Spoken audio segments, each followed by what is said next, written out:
Hello, everybody, and welcome. Happy New Year once again as we are in January of 2021. We're very much hoping for our dreams, our goals, and for us to overcome coronavirus and to get beyond this into the coming year, as we hope as well for peace and strength, both in our nations, but also in our families and in our hearts as we turn to God with all of our needs. January is also dedicated to respect life. In 1973, in response to Roe v. Wade, a movement began of a march for life. I have enjoyed very much taking bus trips up to Washington, D.C., to take a group of people and to reflect, to experience, and to reflect some more on the experience. And put that together in terms of just as a beautiful opportunity. The March for Life, it is enormously positive, enormously peaceful, and meant to be a humble and gentle and loving witness to our insistence that life is good and life is precious. That is not always obvious these days. And as the church talks about respect life, issues around life more and more, that definition that we put out there is a respect for life from conception to natural death and a host of issues in between. So we'd like to put on your horizon that the bishop has asked for masses, a Respect Life Mass to be celebrated on Friday, January 29th. That's 2 weeks away. Friday, January 29th, we will host a Mass at Sacred Heart at 7 p.m. where we live stream it as well, and we are looking at planning some symbolic gestures in there as we name a host of the issues around life and the issues that touch our lives and the things that we face. More information coming, but we just want to put that date out there for you of January 29th. Friday at 7 p.m. But stick around, we also have some updates in terms of COVID with our Haiti twinning and also with a special invitation for Catholic men.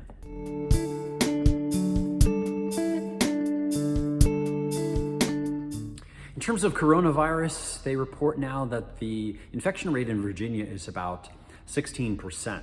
It is quite high. I had a conversation with the mission director at Southside Regional Hospital who told me that they are definitely beyond the capacity and their resources are stressed.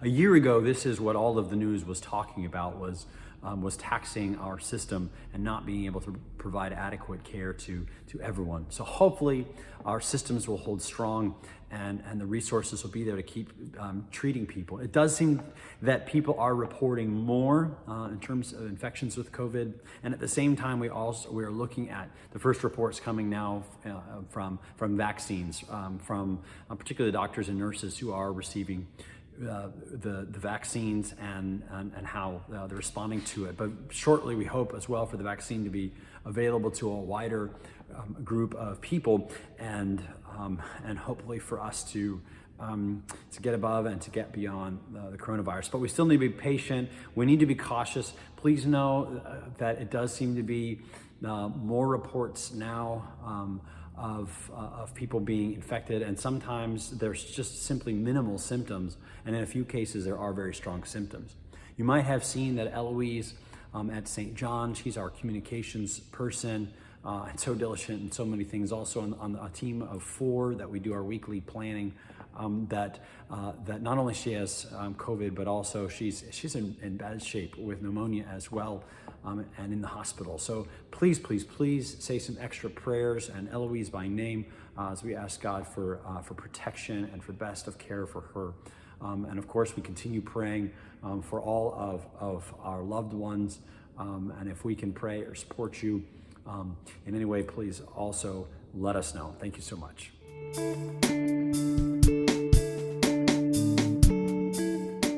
In the cluster, we do have a twinned relationship with St. Joseph Parish in Marche Canard. During this past year, they have been experiencing many of the same limitations in terms of COVID, but there has also been a bright side, and I have reported to you on this earlier, that we have been able to send down some continuous disbursements of money, particularly through special gifts. And Father Mallard has been building. He has been able to finish 4 classrooms, for renovations, for new classrooms, a kitchen which the women who cook there for the children have never had. They simply cook in the outdoor space. And Father sent me a very excited email because they are coming to the completion of their bathroom facility, of their lavatory, which, and he said the kids will have to learn how to use. I mean, we're talking very rural in Haiti. And it wasn't very long ago that at most places, and even in our churches, you really had outhouses, and then you had bathrooms sort of outside in the back of the church, and eventually, it's over the past 100 years, bathrooms have been improving.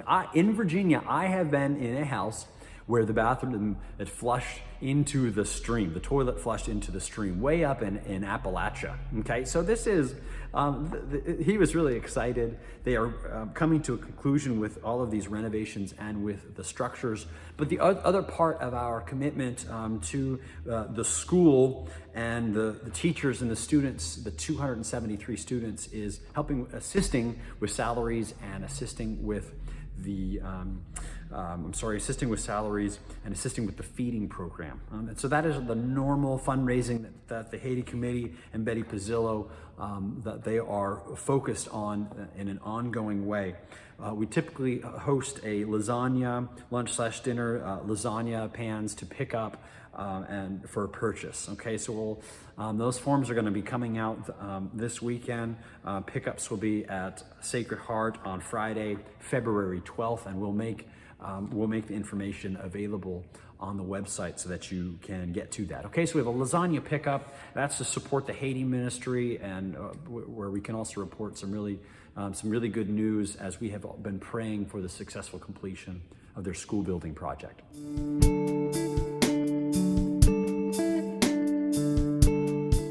Calling all Catholic men.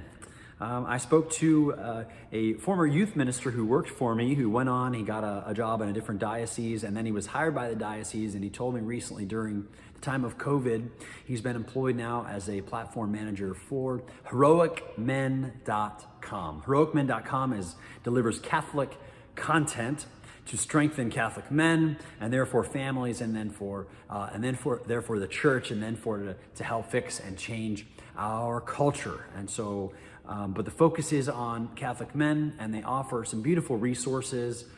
Simply sign up with a free account to check it out. And there's a special invitation this Saturday from 12 to 2 Eastern time. Will be a summit for Catholic men with 3 speakers. Those 3 speakers are Dave Durand. He has been named 3 times as Glassdoor's most respected CEO, and he has a radio show on Relevant Radio. He will be speaking to us along with Peter Herbert, Vice President and Director of Missions for Renewal Ministries, also has a television program, The Choices We Face, and he is a published author. And then John Leonetti is a nationally known Catholic speaker, best-selling author. His message is about lasting fulfillment in Jesus Christ. He delivers keynotes and parish missions to thousands of Catholics each year. And so there will be three speakers giving about 30-minute keynote presentations, and yours truly have been invited to be the MC, just to give an opening prayer and to introduce the speakers and to be able to listen and enjoy with you all. Now, I also talked to Galen Potter to let him know and say, hey, let's look at this and see how we can take advantage of this beautiful resource and get together in some format and fashion with our Catholic husbands and fathers and Catholic men from our parishes. Okay, so we have another conversation. We'll keep that one going, but the invitation is to check out on heroicmen.com from 12 to 2 p.m. this coming weekend.